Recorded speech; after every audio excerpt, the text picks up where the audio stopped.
Hello friends, मैं हूं Vipin sir. आज की वीडियो में हम बात करते हैं industrial society and social changes की।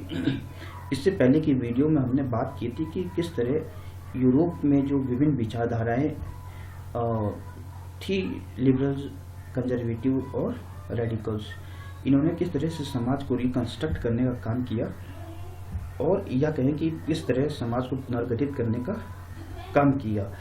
आज की वीडियो में हम ये जानने की कोशिश करेंगे कि जो एक औद्योगिक समाज था, औद्योगिक समाज से किस तरह समाज परिवर्तन हो रहा था। दोस्तों, 18th-19th सेंचुरी के दौर में ब्रिटेन में बड़े बड़े इन्वेंशन होते हैं, बड़े बड़े आविष्कार होते हैं। इससे यूरोप में बड़ी बड़ी फैक्ट्रियाँ या कहें कि इंडस्ट्रीज डेवलप हो रही थी और इसी कारण जो है एक अलग ही इंडस्ट्रियल जोन डेवलप किया जा रहा था। और इसी में लोग जो है जो गांव में रहते थे वो रोजगार की तलाश में शहरों की तरफ पलायन करने लगे और जिससे शहरों की जनसंख्या भी बढ़ने लगी।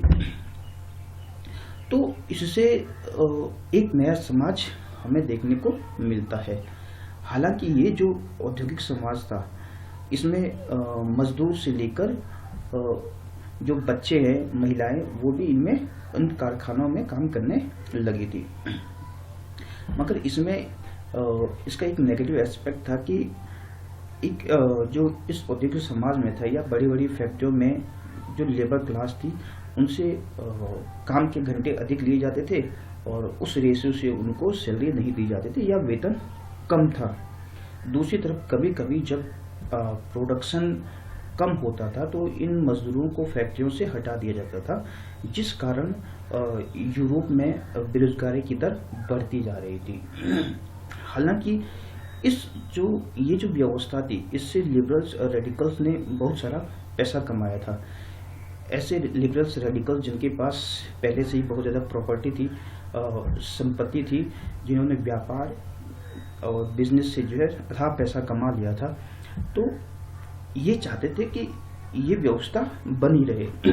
हालांकि इसमें ये लोग ये भी चाहते थे, लिबरल्स ये भी चाहते थे कि अगर लोगों को ज़्यादा से ज़्यादा अधिकार दिए जाए और लोगों को व्यापार व्यवसाय करने की आज़ादी दी जाए और सरकार का लोगों पर जो है व्यापार या बिजनेस करने के ऊपर कम से कम रेस्ट्रिक्शन हो, तो और लोगों को रोजगार दिया जाए, गरीबों को रोजगार दिया जाए, तो इस व्यवस्था से अधिक लाभ उठाया जा सकता है और इससे समाज का विकास किया जा सकता है। यही कारण था कि इस विचारधारा की तरफ उस समय बहुत सारे जो लोग जो है मोबिलाइज होने लगे थे, उसकी तरफ अट्रैक्ट होने लगे थे। दूसरी तरफ 1815 में के समय जो यूरोप में तरह तरह की जो सरकारें बनी थी, एक पर तानाशाही सरकारें थी, दूसरे मोनार्की जो निरंकुश सरकारें थी, उससे तंग आकर ये जो रेडिकल्स है, लिबरल्स है और दूसरी तरह क्रांतिकारी जो थे वो आंदोलन करते जा रहे थे ताकि लोगों को ज़्यादा से ज़्यादा अधिकार मिले। यही कारण था कि फ्रांस, जर्मनी, रसिया, इन जगहों पर जो है और क्रांतियाँ शुरू हो जाती, आंदोलन शुरू हो जाते हैं। और 1815 के बाद तो हमें ये देखने को मिलता है कि जो इटली के क्रांतिकारी हुए हैं, जिसेप मैज़नी, ये जिसेप मैज़नी बहुत बड़े क्रांतिकारी थे और उस समय उनकी रचनाओं को विश्व के अनेक भागों में जो क्रांतिकारी लोग थे वो पढ़ा करते थे। भारत भी इससे अछूता नहीं था। इन्होंने तो इटली में जो राजा था उनके खिलाफ षड्यंत्र करने की साजिश रची थी।